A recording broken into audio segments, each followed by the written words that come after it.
understand that. It just wasn't like that. But it was a way of life for my cousins, and they knew that, and they accepted it. And I always can remember going home and discussing that with my parents and saying, that doesn't seem right.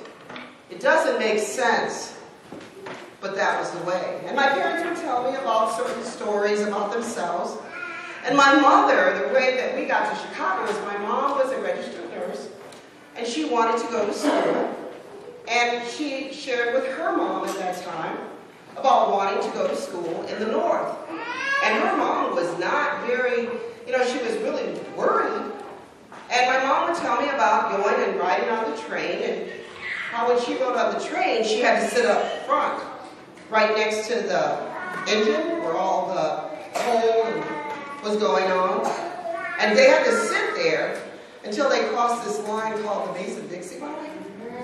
And then she could move back to a better seat once she got to what we call the North.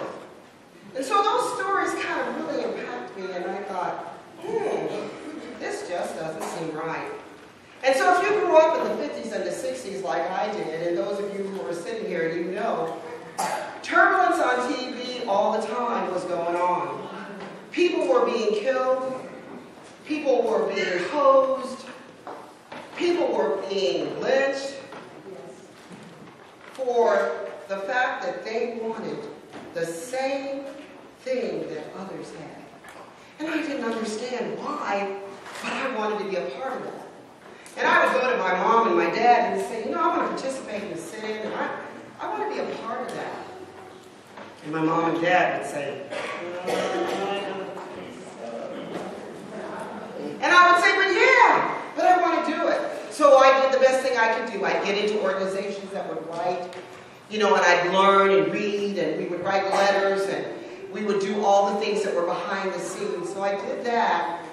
And I was in high school, and I was trying to do the best I could. I got in organizations, and my church, I went to join the Black Caucus of my church, and we did all the things that we thought we needed to do to make a change. And I was determined I was going to make a change, because I knew what was going on wasn't right.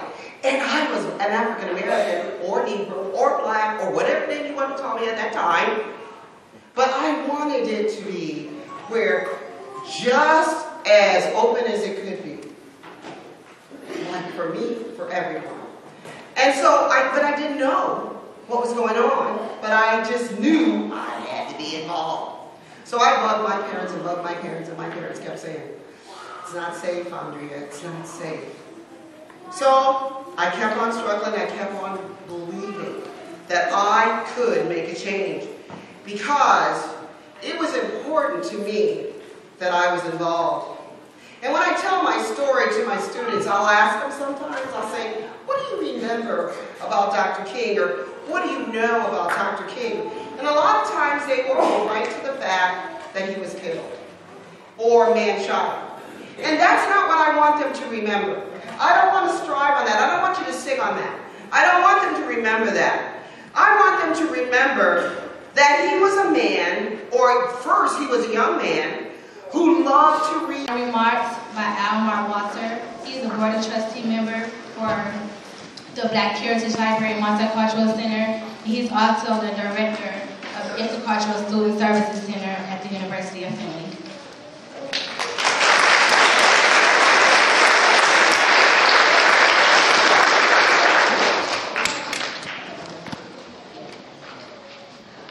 Good evening, everyone. Can we put our hands together again for Andrea King?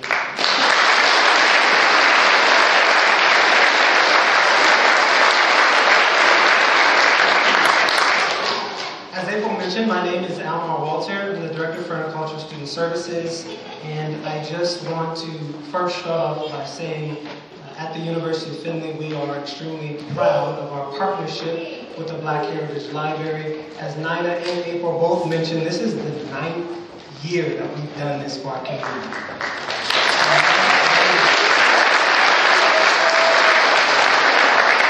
And from my perspective, is a shining example. It epitomizes what happens when citizens of our wonderful city come together for no other purpose than the betterment of our society. And I appreciate this program enormously. I'm going to be brief, but I would be remiss if I didn't extend my thank yous and my appreciation for all of those that helped make tonight possible. And there is so much that goes into making tonight possible. I first would like to thank Dr. King for his example, for his selflessness. In my opinion, I believe that he knew that his endeavors, his beliefs, his convictions would ultimately cost him his life. But he selflessly stood on what he believed, and it cost him his life. But from that, today you and I are still celebrating and commemorating his life. Secondly, I'd like to thank the committee that worked really hard to orchestrate this. I'd like to thank Findlay City Schools for all of your support. There's a lot of representation here. Thank you very much. And I would like to thank all of the parents who are here tonight. Could you please just stand up and we can appreciate you together? All the parents that are here tonight. All the parents, thank you very much.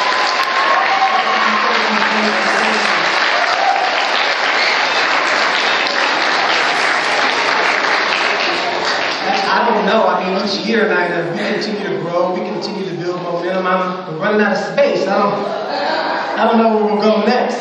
But I'm again, enormously appreciative for how this continues to grow and for all the people that are here on tonight.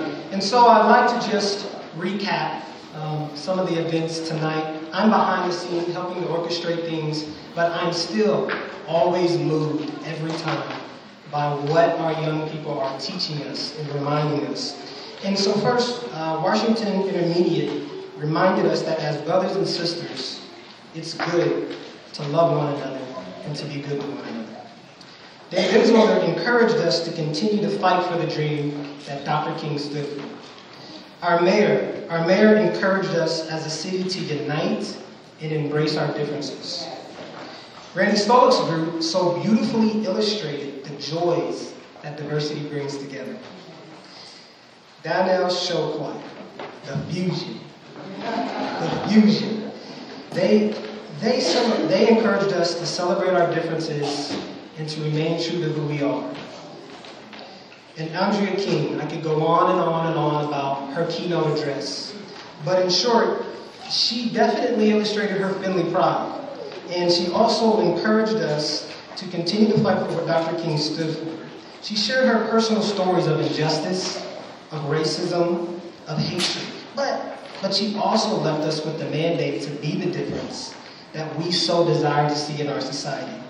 And she did so by illustrating 6 principles: education, standing up for what we believe in, respecting ourselves and respecting our country, following biblically based scriptures and principles.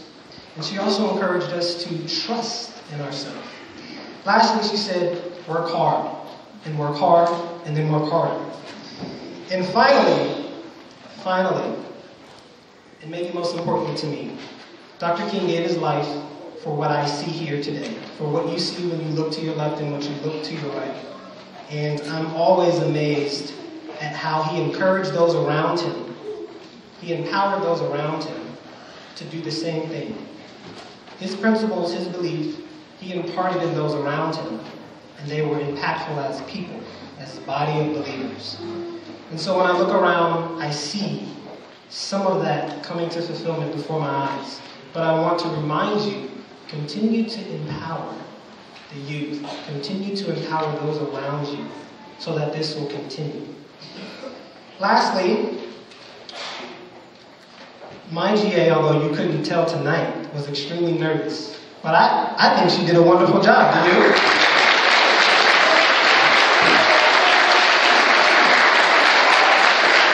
I think she did an absolutely wonderful job. And what I'd like to do is very quickly say thank you to UFAW, who will be downstairs. Please don't leave after the program. There are hot refreshments, courtesy of the University of Findlay. There are some sweet treats, courtesy of the Black Heritage Library trustees. So please go down and fellowship, get to know each other. Make sure you're encouraging the kids, and stay tuned for Derek, who will be next. But I just want to say thank you, Bob Cochran. Thank you, First Lutheran Church. thank you to Derek Gray and all of the people who are here tonight. Please give yourself a round of applause.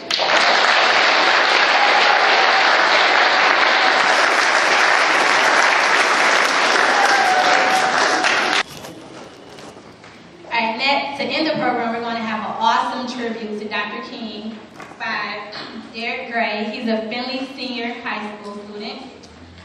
He's a scholar student. He's a member of Finley's First Edition, and he's on the football team. So please help me welcome Mr. Derek Gray.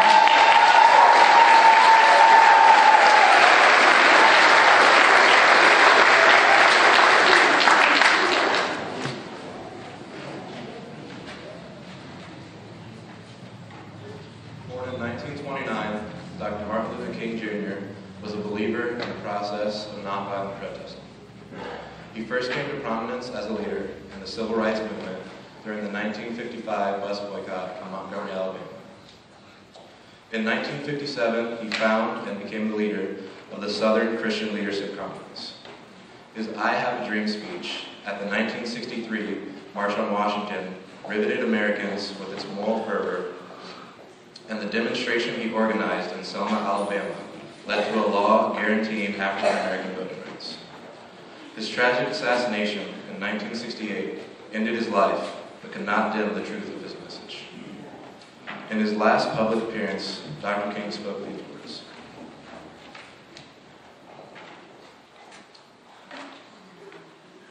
All we have to say to America is, be true to what you said on paper. If I lived in China or even Russia or any totalitarian country, maybe I could understand the denial of certain basic First Amendment privileges because they hadn't committed themselves to that.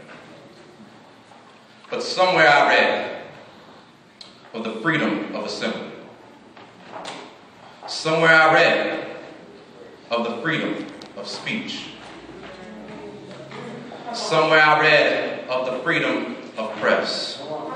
Somewhere I read that the greatness of America is the right to protest for right.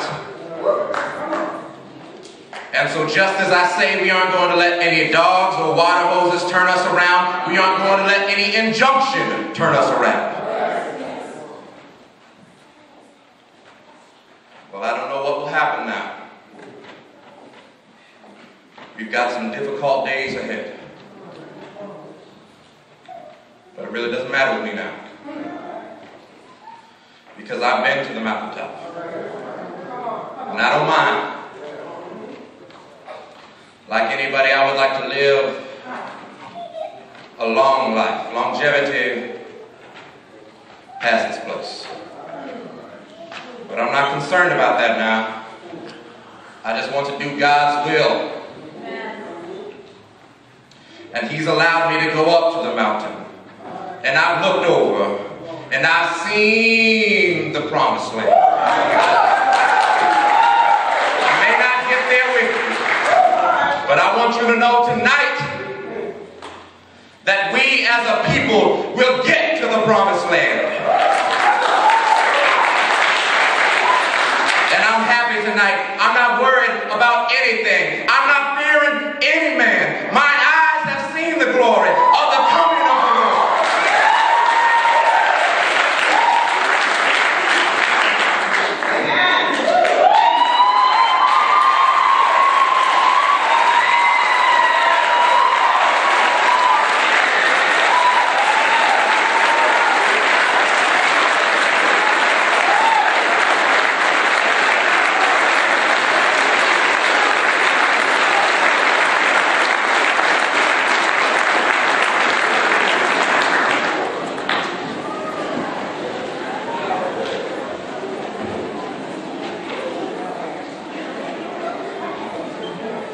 Let's give Derek another hand.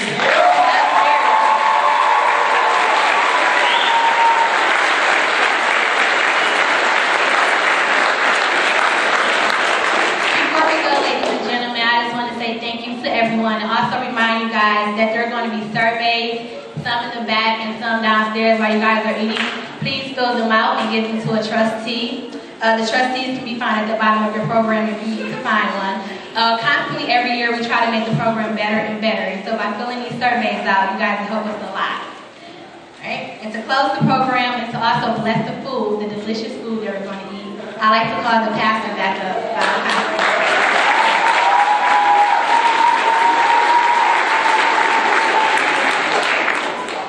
That was awesome. You know, we got a pulpit up here if you want to come sometime. Wow, this whole evening has just been amazing. Can we just get applause for Nina and everybody?